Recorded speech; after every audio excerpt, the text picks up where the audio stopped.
around the corner, there is no better time to show you how to make the king of rolls and the king of buns. I am talking about hot cross buns.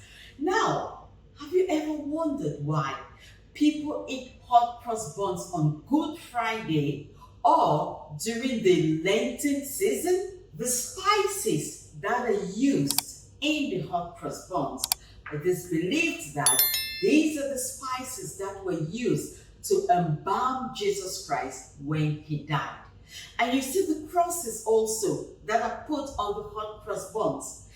They are a symbol of the crucifixion of Jesus Christ on the cross. And now you see, hot cross buns has a religious twist and connotation.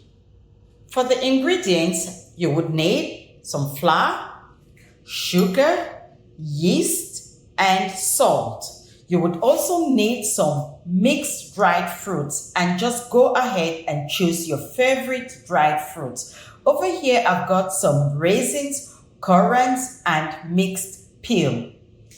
Here, you have the spices: cinnamon, cloves, mixed spice, and lemon zest. Orange zest will work fine.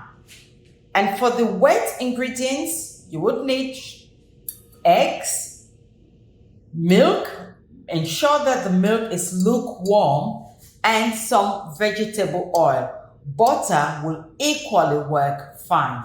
And so guys, let's move over to the next step. I'm going to start off, guys, by mixing up my dry ingredients. Well, without the dried fruits, this is going to come at the end. So I'll mix up the dry ingredients. My flour is going in. And after mixing up the dry ingredients, I'm going to add the wet ones, and I'll take it over to my kitchen aid. You could, however, mix it up by hand, but it's going to take you a little longer time, but it's possible. So in there, my flour, I'll also be adding the spices and the salt. I'm going to give them a good mix, ensuring that the spices are well distributed inside the flour. And now I will add my sugar, my yeast, and I'm going to mix again. It's now time for me to add the wet ingredients, and then I will take my bowl over to my machine. I'll just make a little well, and then I will add the wet ingredients. So the eggs go in. In goes the vegetable oil. And remember, you could equally use butter. And now the lukewarm milk. If you were to use your hands to mix it up, I would suggest that you use the end of a wooden spoon and bring the flour and all the ingredients together.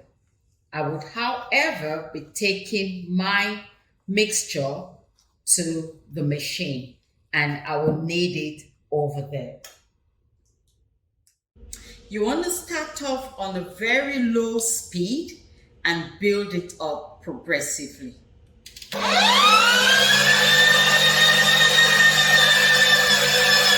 going to give the side of my bowl a good clean and ensure that everything is mixing up nicely. You don't want any dry flour at the bottom of your bowl. And right now, I will take the speed up a little bit.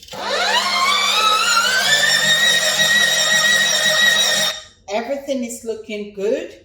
I am now going to add my dried fruits, and then I will knead it a little bit more.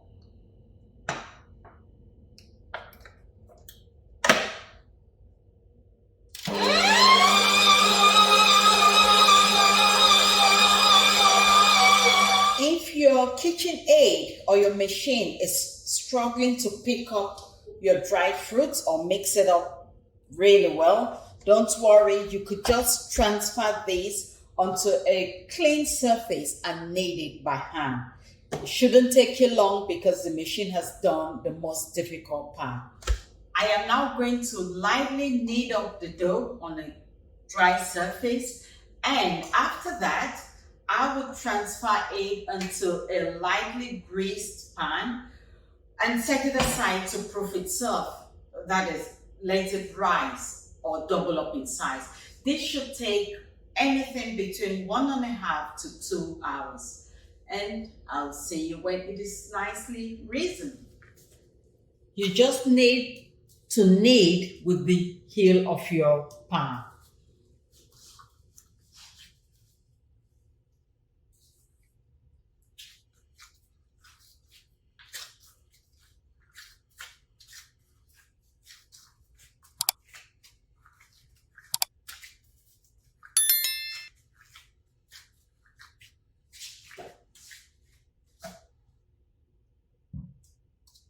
So we want to see this ball rise up, and then we are going to shape it. Now guys, I am super excited. Our dough is well risen. It has proved itself and has doubled up in size. I like to weigh the entire dough, and that way it gives me a guide of how much each roll should weigh. Say for instance, if I want to make 10 rolls, and this roll should weigh 100. So there you go.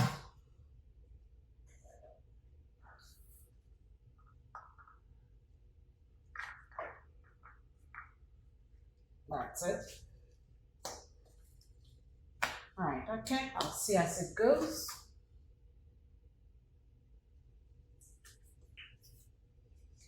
I'm trying to get each piece weigh about 80 grams or thereabout.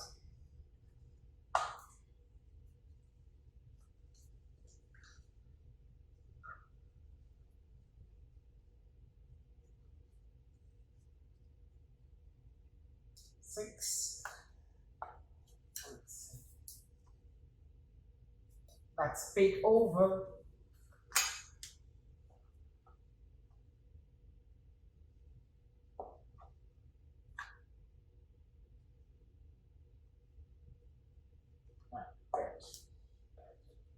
I've now cut out my dough, and the next step is to roll it out into a beautiful ball. Now what do? You take a piece, you flatten it out, bring the edges together, and you turn upside down. Now cover it up with your palm and just spin it around. And there you go. That's a good bun there. I'm going to get this piece out. I don't want it to burn. Right, okay. I'll put it then into my parchment-proofed pan. Our buns have been nicely rolled out. And as you can see, I tried to keep the shape as uniform as possible. Now, what I need to do is to cover it up and set it aside to proof itself a second time. If I were doing the flour and water mixture for the crosses, now's the time to do so. I am, however, going to be using icing sugar for my crosses, and so that will come right at the end of the process. Hey guys, it's been an hour and our dough has proved itself a second time. Now what I'm going to do, I'm going to put it in the oven, gas mark 160 to 170 degrees, and I'll bake it for about 20 to 30 minutes. I am not going to glaze it now. I will glaze it when it comes out of the oven. While it's hot, I am going to apply some glaze. Now you could use any kind of glaze you like. You could even use apricot syrup. What this does, it's going to give it a very lovely shine on it. So glaze it generously. And yeah, you could use apricot jam as well. Now spot the difference. The glaze has done its magic and has left the shiny glossy look over the buns. Now, I have to leave these buns cool down completely before I apply the crust. Remember, we're doing hot cross buns. And so I will be applying my crust with icing sugar. And because the buns are still very hot, the last thing you really want to do is to apply an icing sugar mixture over hot buns. And so let's let it cool down entirely and completely. Our buns are now cold and it's now time for me to do the icing to make the crust.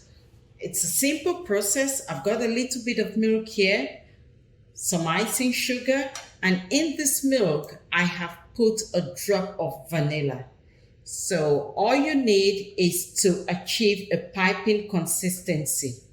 So I'm just pouring the milk in and I'll continue to whisk until it is nice, smooth, and thick enough to pipe.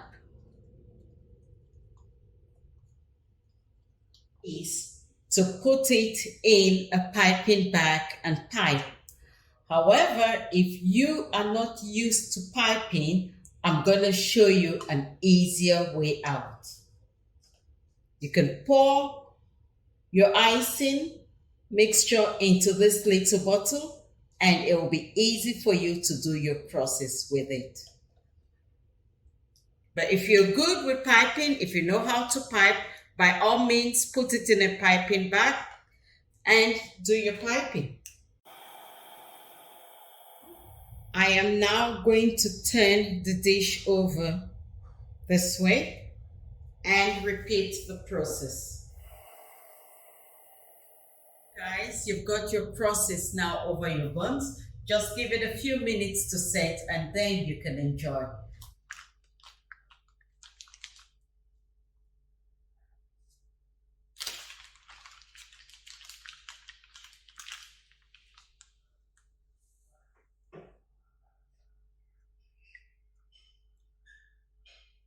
One a penny, two a penny, hot cross